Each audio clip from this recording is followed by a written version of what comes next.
HighBridge, a division of Recorded Books, presents The Premonition, a novel by Banana Yoshimoto. Read by Kathleen Li. The old house was on a residential street, some distance from the train station. The enormous park it backed onto surrounded it at all times with a wild scent of greenery. And after a rain, the air stood as thick as if the entire neighborhood had turned into a jungle, making it hard to breathe. I spent only a brief time in that house, where my aunt lived alone for so long. In retrospect, I can see how special a moment it was, one that had been a long time coming and would never come again. It makes me feel oddly sentimental to think of those days now, like a mirage that I suddenly discovered was real. They seem to have been cut adrift from the world outside. I grieve for the clarity of that time I had with my aunt. How lucky I was to share that space with her during a sliver of time that had appeared only by sheer chance. It was over now, but it had to be. In coming to an end, it had given me something, and only by making my way through was I able to begin to live the rest of my life. I can see it now. The heavy door made of wood had a cloudy brass knob. The weeds in the neglected garden grew thick and lush, stretching tall among the dying trees, shutting out the sky. Vines carpeted the dark exterior walls, and the windows were patched haphazardly with tape. The dust covering the floor rose and danced translucent in the sunlight before settling again. A comfortable clutter reigned, and dead light bulbs were left in peace. Time had no foothold in that house. Until I turned up, my aunt had lived there quietly on her own, as though asleep, for years. She taught at a private high school. She was 30 but single, and had lived alone for a long time. Imagine a reserved spinster music teacher. In the mornings, when she left for work, she was the very picture of one.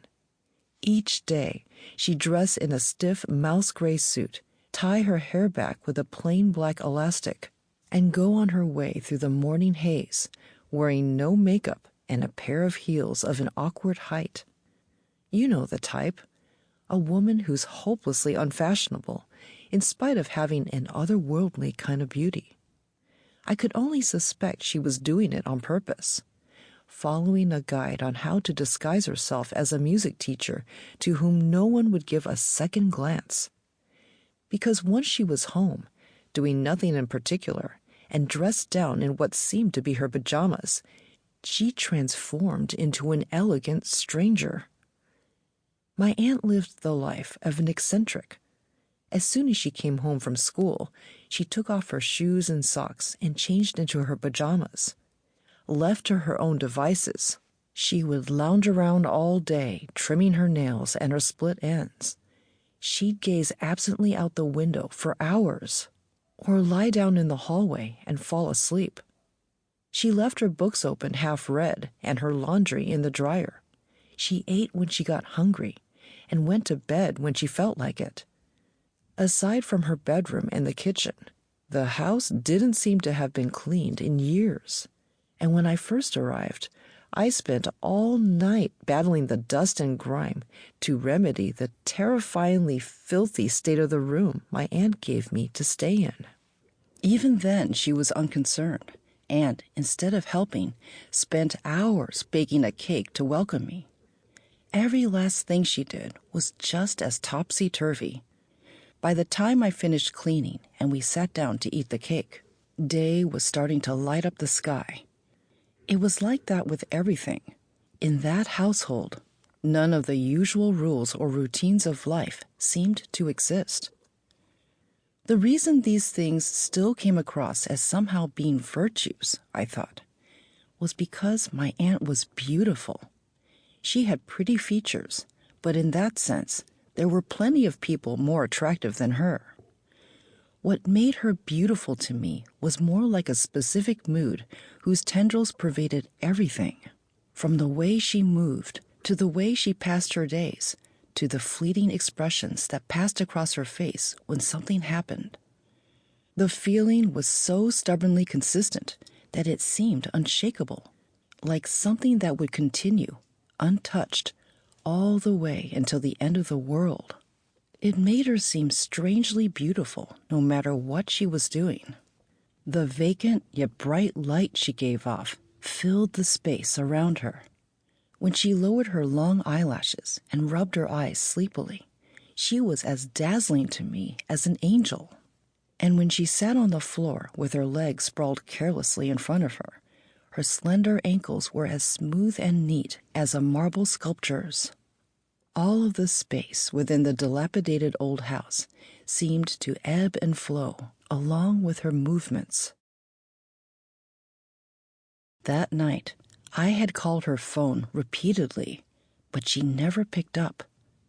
Worried, I'd headed for her house anyway through the pouring rain.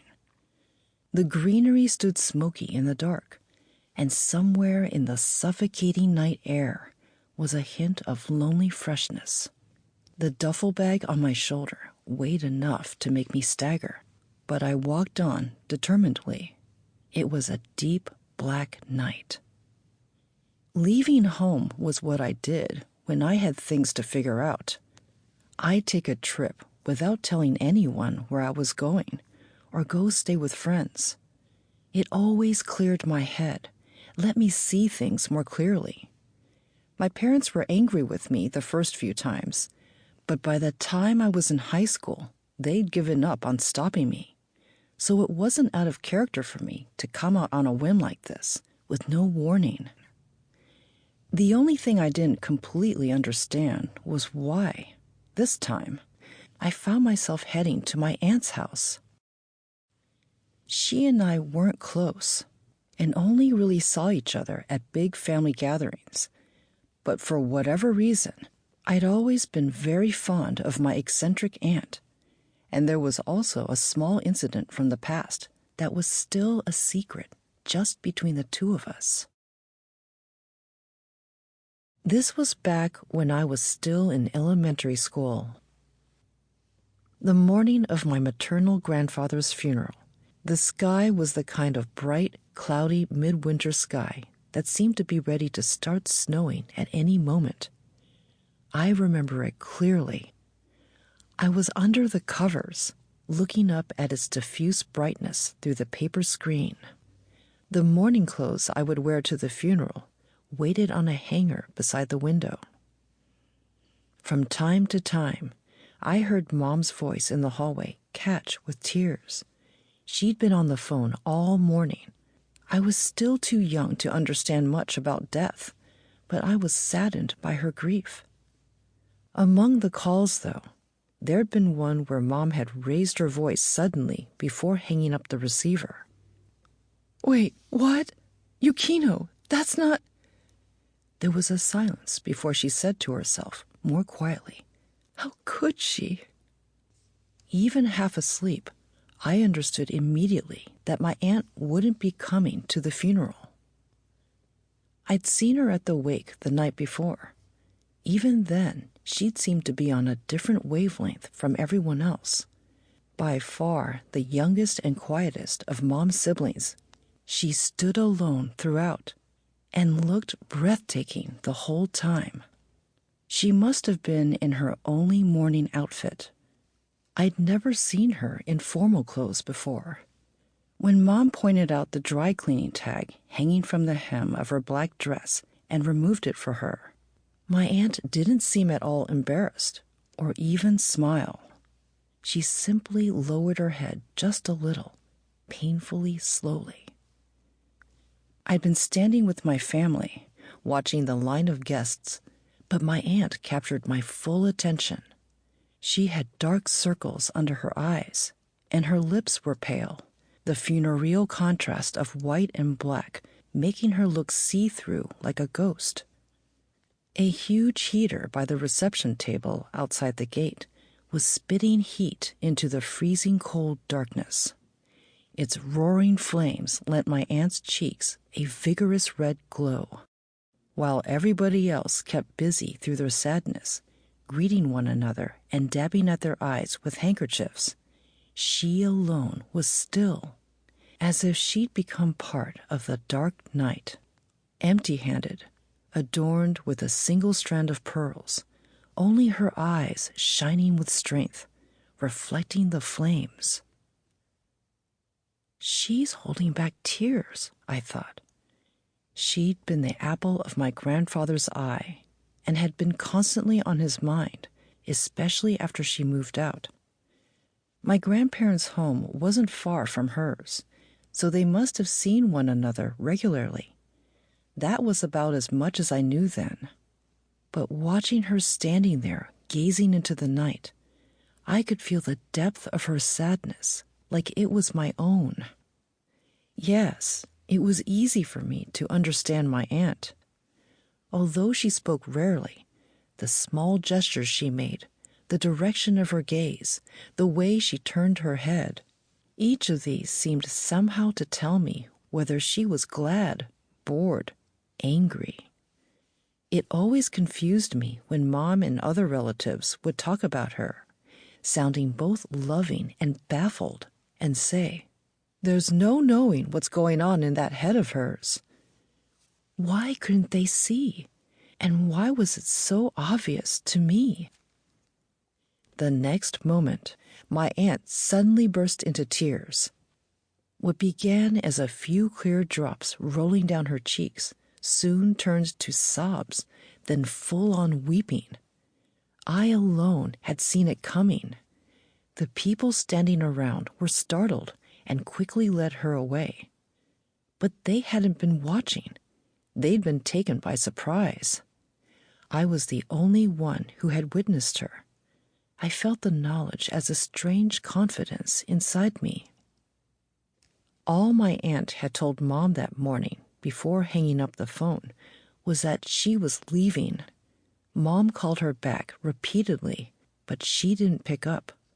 The funeral went ahead without her, and Mom couldn't reach her for days. Resigned, she said. She must be on a long trip. I'll try her again in a while.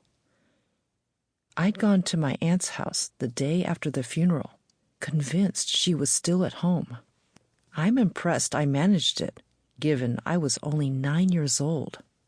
But each time Mom waited while the phone rang out before laying down the receiver with a sigh, I felt sure my aunt was there on the other end. She just wasn't picking up. I needed to find out if I was right. I got on the train straight from school, still carrying my school bag. Snow was falling intermittently, and it was a terribly cold evening. My heart beat nervously. I just had to see her. When I arrived at her house, it loomed pitch black in the twilight, and as I went to ring the doorbell, I became worried she wasn't there after all. I pressed it again and again, like some kind of prayer.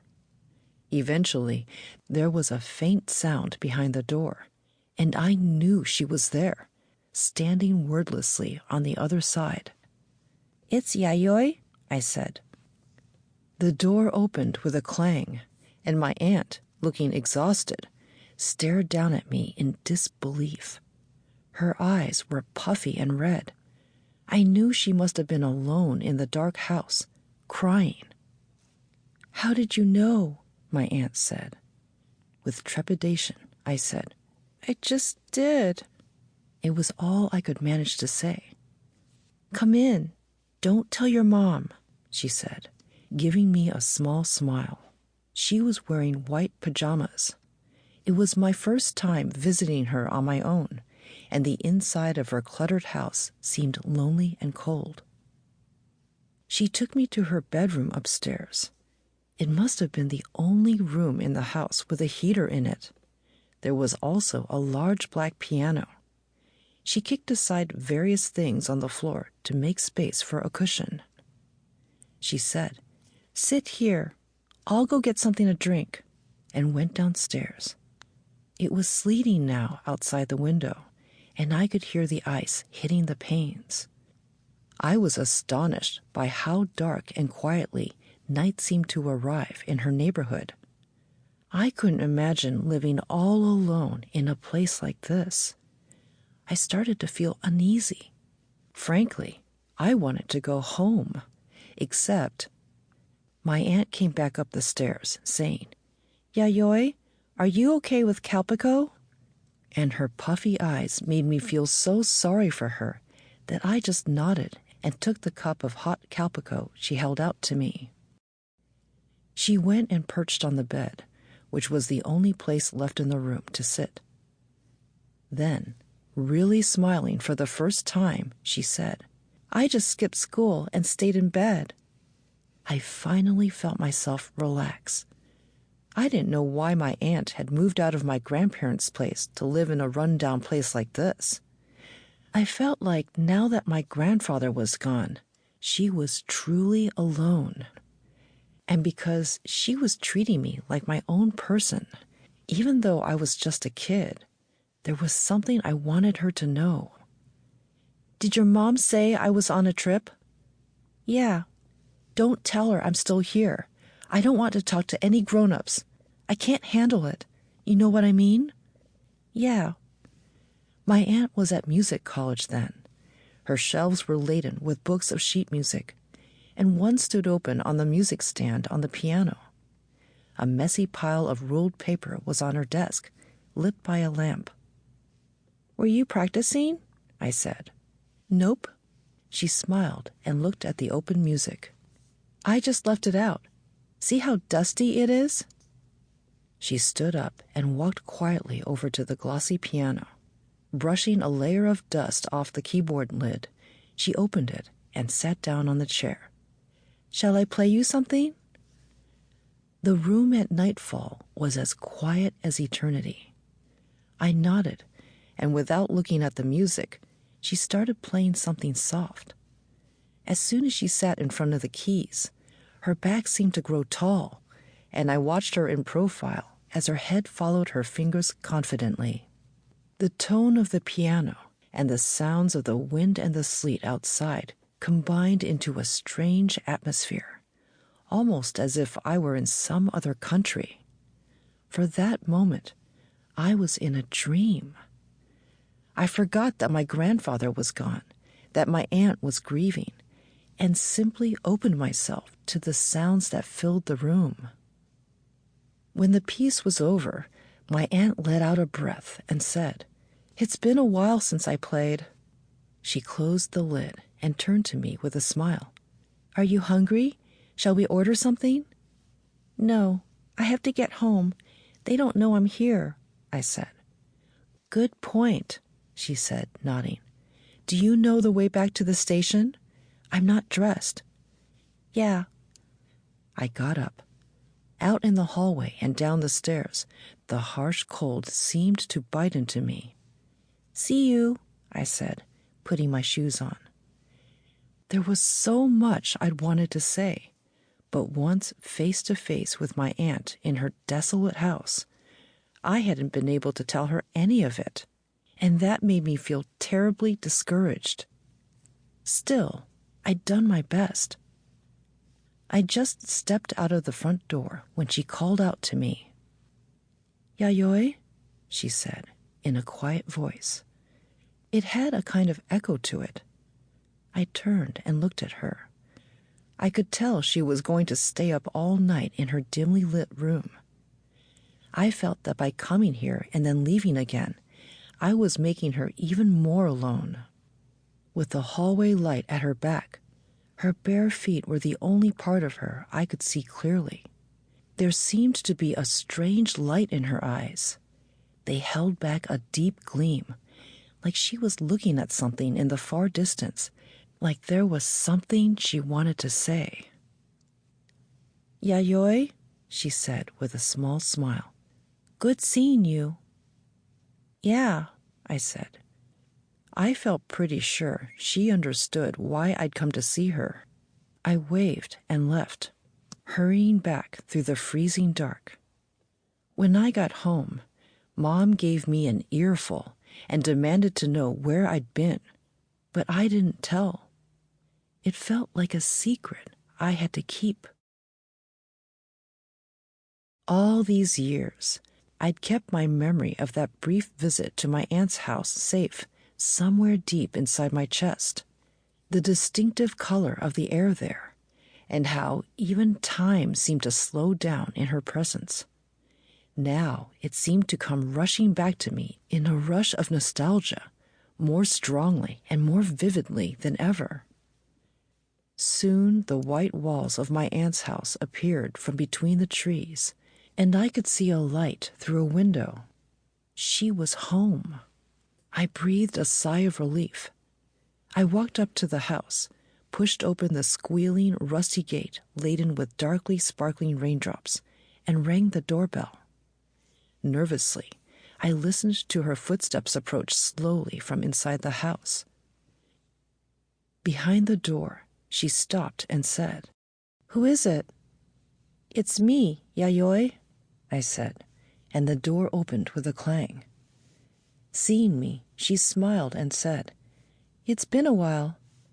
I looked at her big, deep, clear eyes and the kindly curve of her pale, even lips, feeling as though I were in a dream. "Sorry to just turn up. I tried calling," I said, swinging my duffel down onto the floor of the entrance hall. "Oh, the phone? I heard it ringing, but I didn't want to pick up. Sorry about that," she said, and looked at my bag, laughing. "Come on in. Have you been on a trip somewhere?" "Kind of. I was wondering if I could stay with you for a while, actually. I won't cause any trouble," I said. "Oh no, running away?" my aunt murmured, eyes wide. She sounded hesitant, but deep down I was confident. She won't say no. We've always liked each other. "Please?" I said quietly. "Of course," she said brightly, with a look of innocent surprise. "You know I have the space. Stay as long as you like. But come in. It's raining." The soft sound of the rain that night, the darkness of the falling dusk. As soon as the door swung shut behind me, I was in a different, quiet space. We walked down the creaking hallway into the kitchen. The figure of my aunt in her white pajamas cast a great shadow on the wall as she put the kettle on the old stove. She didn't ask me why I was there, and the scent of black tea filled the room, and I put my elbows on the table and realized I just wanted to be here again. Suddenly, everything made sense. I was so buoyed and joyful, I could have cried, but I was also amazed at myself for feeling like this. All I had to do was come back. Later, for the first time in a very long time, I heard my aunt play the piano. Its tone was soft, and just like I remembered it. At the kitchen window one overcast afternoon, I watched its beautiful music as it flowed from her room upstairs, threaded through the trees in the garden, and slipped away into the gray sky. I never knew until I lived there that sound could sometimes become visible to the eye. But no, the sight somehow felt more familiar. The elegant melody awakened a sweet feeling in me, as if I'd once spent long days just like that, watching sounds somewhere in the distant past. Listening with eyes closed, I felt as though I were at the bottom of a green ocean. All the world seemed to be lit up by shafts of light. The current moved limpidly, and in it, my troubles skimmed past me like schools of fish barely brushing against my skin. I had a premonition of setting out on a journey and getting lost inside a distant tide as the sun went down, ending up far, far away from where I started. It was the beginning of summer, and I was 19 years old. That Sunday, Mom had been outside all morning gardening, As I lay in bed, I heard Dad, who'd been roped in to help, talking loudly, complaining, laughing. Drowsily, I thought, if I get up now, she'll make me help with the garden, too, and then Dad will grab his chance to slip off. Nearly a week had passed since we'd moved back into our freshly renovated house. I was still adjusting, waking with a start each morning to the unfamiliar ceiling. Smells of new paint and fresh timber permeated the rooms, giving them a standoffish air. And I'd felt out of sorts since our move. I couldn't shake the sense that something in me was shifting. Something was starting to open up in me. For whatever reason, I had no memories from my childhood, not in my mind or in photos, nothing. I knew it was weird, but it was the kind of weird that diffused into the day-to-day, and because, like everyone, I was always moving on into the future, at some point, I'd stopped thinking about it. Our family was me, Mom, Dad, and my brother Tetsuo, who was barely a year younger than me. We were the picture of a happy middle-class family, like in that Spielberg movie. Dad was a doctor at a big corporation where he'd met Mom, who was a nurse. Our home was always full of sensible exuberance and never lacked for things like flowers on the table, homemade jams and pickles, crisply ironed outfits, sets of golf clubs, fine liquors. Mom bustled around the house joyfully, bringing up me and Tetsuo, and Dad protected us with a strong heart full of nothing but devotion. I couldn't have been more fortunate, and yet, from time to time, I couldn't help but think, it's not just my childhood memories. There's something even more important I'm forgetting. At dinner time, with the TV on, my parents would often tell stories from when we were younger. Happy memories of me and Tetsuo. The first time we saw a lion at the zoo. The time I fell and split my lip open and cried when I saw the blood. How I'd always pick on Tetsuo and make him cry. There was no hesitation in their words, not a hint of shadow in their smiles. And sitting there with Tetsuo, I'd laugh just as heartily as him. But in my mind, a light would go off. Something's missing. There's something else. It might have only been my imagination. Most people forgot their childhood memories. That was totally normal. Even so, when I was outdoors, on nights when the moon shone especially bright, things often felt unbearable. I'd look up to the distant sky and feel the air blowing past me, and sense that I was on the verge of recalling something overwhelmingly familiar. I knew it was there, but as soon as I tried to think about it, it would vanish. It had been like that for as long as I could remember. The doubt had come to weigh even more heavily on me, since something that happened at the place we lived temporarily while our house was being renovated. "Yayoi, get up. It's almost noon." I heard Dad call out, and so I reluctantly got up from my bed and headed downstairs. He was in the entryway changing his sandals for sneakers. "I can't believe you made me get up just so Mom could have someone else to order around," I said. "Hardly. It's almost noon, and I've done my part. You hold the fort for a while." He always looked younger on Sundays, maybe because of the way he let his hair fall naturally over his forehead. "Going for a walk?" "Yep, just sneaking out," he said. He'd gotten into taking walks recently, and we were supposed to be getting a puppy soon that he could take out with him. It was a foreign breed that would get huge when it was full grown. The whole family was looking forward to it. I opened the door to the living room and went over to the big window looking out on the garden. Through the glass, I could see Mom at the far end of it, in gardening gloves, transplanting a shrub. I got the milk out of the refrigerator, microwaved a pastry, and started on a late breakfast. My head was groggy from sleeping too long. At the edge of the kitchen, Sample complete. Ready to continue?